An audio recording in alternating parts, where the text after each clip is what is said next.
تو سلامت رہے، کہ جن کو ایمان کی خاطر بڑی زبردست قربانیاں دینی پڑی اور بڑا زبردست چیرہ دستیوں کا سامنا کرنا پڑا، تو مجھے اللہ تعالیٰ نے ایسے بہت سے ملکوں میں جانے کا موقع عطا فرمایا، خاص طور سے وہ ممالک جو تقریباً 70 سال تک کمیونسٹوں کے زیر اثر رہے، ان ممالک میں جہاں مسلمان ظالم حکمرانوں کے زیر اثر رہے اور کمیونزم کے زمانے میں کمیونسٹوں کی حکومت میں ایمان براہ راست صرف ایمان یہ بھی ایسا جرم بن گیا کہ اگر کسی کے بارے میں پتا ہو کہ یہ مسلمان ہے تو اس کے لیے موت کے سوا کوئی اور راستہ نہیں۔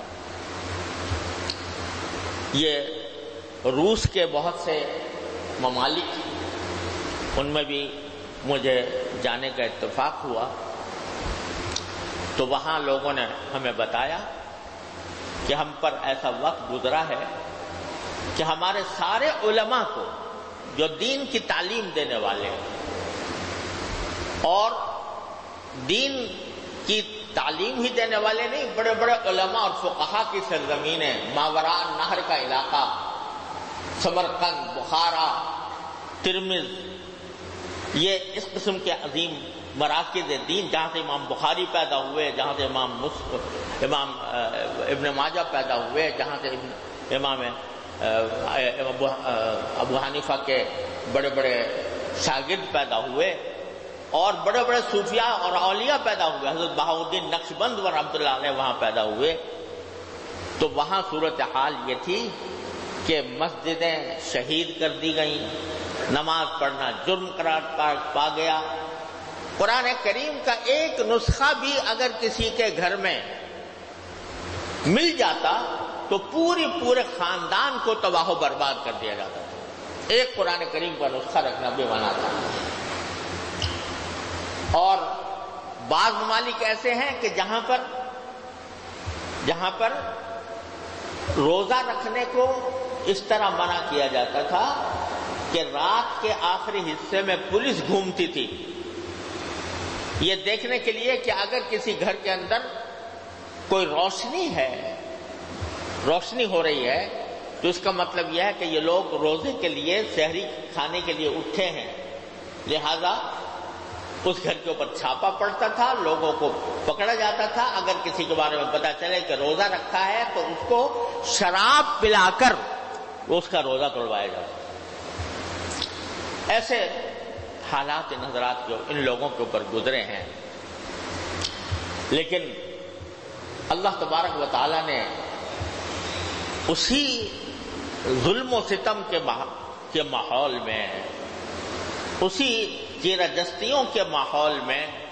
اللہ تبارک و تعالی نے ایسے لوگ پیدا کر دیے کہ جنہوں نے ان تمام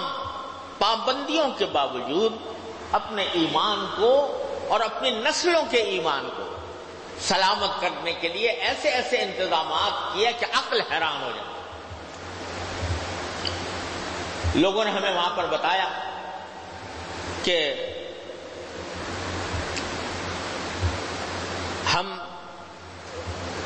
ہمارے گھروں میں تو یہ عالم تھا کہ کتاب ہم قرآن شریف بھی نہیں رکھ سکتے، کتاب تو درکنار، لیکن اور پڑھانا بھی منع تھا، لیکن ہم نے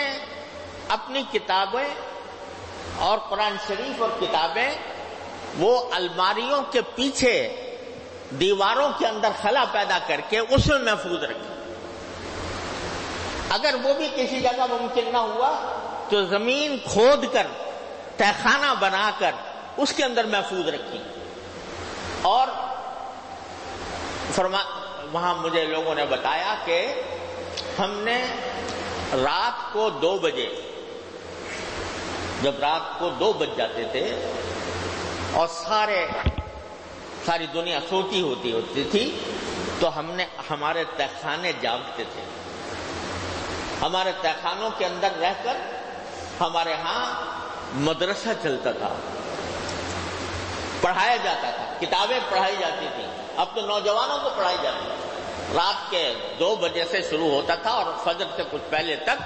وہ جاری رہتا تھا، اور اس میں درس و تدریس ہوتی تھی. ایک بوڑھے شخص نے مجھے بتایا، ایک بوڑھا شخص مجھے ملا، اس نے بتایا کہ میں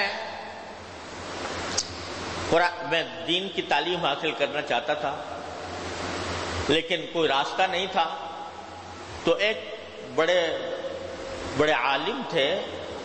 اور ان عالم کو کھیت میں جیسے کاشتکار ہوتے ہیں